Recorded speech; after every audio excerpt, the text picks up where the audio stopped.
মোগো মৌকরণ স্কুলে এত সাজানো কেন? কে তুমি জানো না না ভাই? না।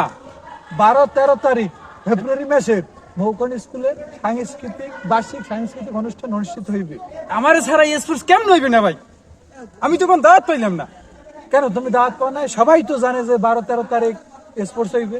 এই ঘটনা হ্যাঁ, হলে হতেও পারে, যেহেতু আমি জানি না তো এখন আমি জানলাম। জানছো সবার দাওয়াত, মৌকন স্কুলে স্পোর্টস সবার দাওয়াত রইল।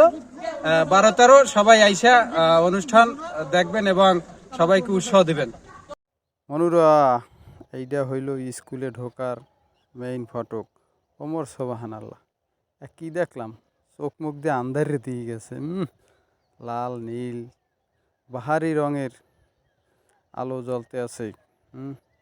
দেখলে আমিগো পরান্ডা জুড়াইয়া যাইবে। এইটা দিয়ে কিন্তু আমি যাইতে আছি। তারপরে আপনাদের আমি দেখাবো যে কীভাবে আমাদের স্কুলের ভিতরে ঢুকতে হয়। আপনারা সঙ্গে থাকুন আর দেখতে থাকুন। দেখতে আবার কেউ টানটা দিন না, এত সুন্দর আলোর ঝলকানি, বাহারি রঙের বাতি। এই এখন হইলো আমি হাতের ডাইনে ঢুকছি, আর আমাদের সামনে একজন আকর্ষণীয় ব্যক্তি আছে, আপনারা মনে হয় তাকে দেখছেন। ওরে মন আল্লাহ, কি সুন্দর হাজাই থুইছে। আর এক সের আমরা দেখতাইলে মজা পাইবেন, মানে মজা। মনে চাই যে এই নেই হইয়ে থাই, বাড়তে আর যাইতে মনে না। এরপর যাই এই মধ্যে ও মাহবুদ, ওই বিল্ডিংয়ের ভিতরে এত বইতে আইলে কমিতে 5তলা বিল্ডিংয়ের পড়ছে কেমনে?